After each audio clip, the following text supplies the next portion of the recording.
pas la biographie voilà, entière, mais je vais dire quelques mots, effectivement, pour présenter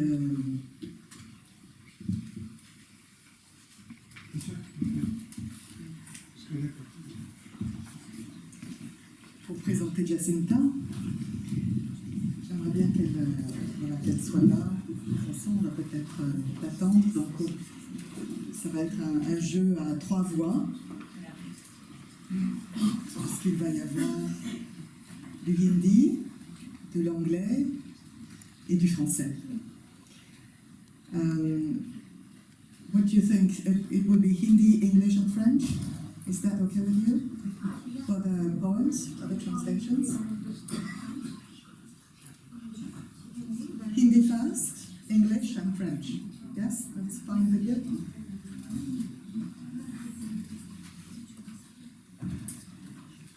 Donc Jacinta Carqueta est une poétesse indienne, une conteuse. Elle est journaliste indépendante aussi. Elle est originaire de la communauté des Oraon dans l'état du Jharkhand en Inde.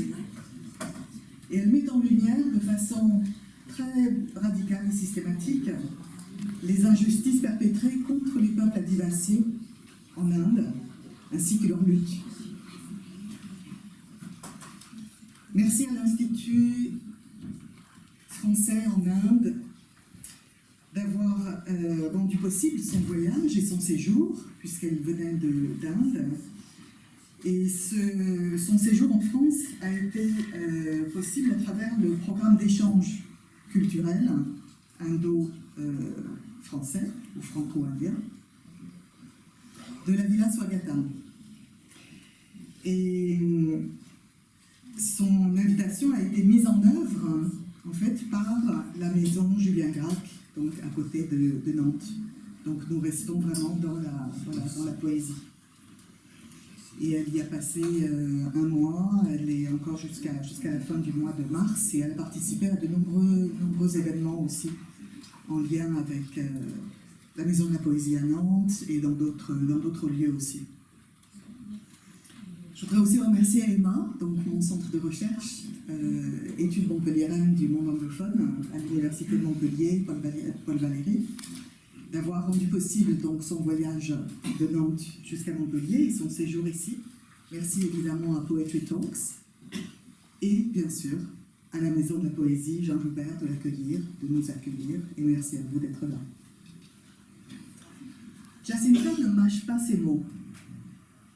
Elle utilise sans crainte des images fortes qui expriment la souffrance, les souffrances, singulier, pluriel, des adivassis. On peut être choqué par un certain nombre d'images, de descriptions qui peuvent être considérées comme étant macabres, de la faim, de la maladie, des effusions de sang, de mort, qui reviennent beaucoup dans sa poésie.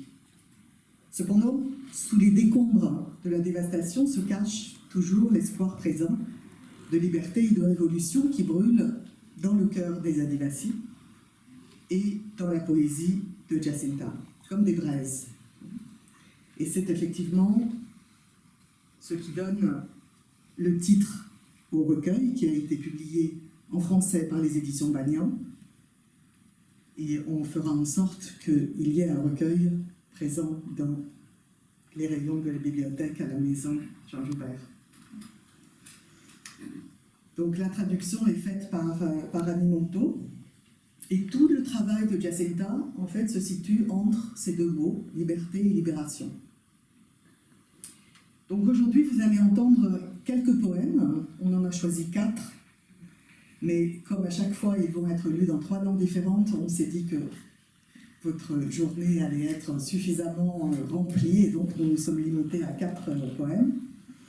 Donc des poèmes qui explorent les multiples façons dont elle imagine la liberté pour les peuples autochtones de l'Inde, les Adivassis, littéralement les premiers habitants, Adivassis. Donc nous lirons 4 poèmes en hindi d'abord, en anglais, et Atreya Chakraborty, donc doctorante à l'université Paul Valéry et qui a inclus l'œuvre de Jacinta dans le corpus de son doctorat, nous prêtera sa voix pour l'anglais, et ensuite je terminerai avec le français. Donc nous commencerons par Le secret des bambous de montagne, où Jacinta pleure la perte des terres de ses ancêtres et rêve d'un jour où les Adivasis et leur écosystème seront libérés de l'emprise du capitalisme extractif, et il y a effectivement de nombreuses expulsions extrêmement violentes qui ont lieu et dont on n'entend pas forcément beaucoup parler à l'Ouest. Pour Jacinta, la liberté est toujours intersectionnelle. Dans l'histoire de ton combat, que nous allons lire ensuite, elle plaide pour la libération de ceux et surtout de celles qui sont considérés comme des subalternes, du double travail et de la violence domestique qui sont parfois imbriqués et inséparables du lien conjugal. Donc le foyer et la nation, deux sources d'oppression. Puis, dans Il faudra mettre le feu, elle rêve de l'éveil de la conscience révolutionnaire chez les Adivasis, qui travaillent sans relâche dans les grandes villes indiennes, comme une main-d'œuvre totalement exploitée. Et ce feu révolutionnaire qui illumine chaque foyer Adivasi est présent dans son poème éponyme Angor, ou Braise. Et c'est avec ce poème que nous clôturerons la lecture. Et Jacinta s'exprimera ensuite, elle pourra parler, elle parlera en anglais. Si besoin, on pourra traduire éventuellement un petit peu, et il pourra évidemment y avoir donc un échange avec vous. Jacinta, do you want to come?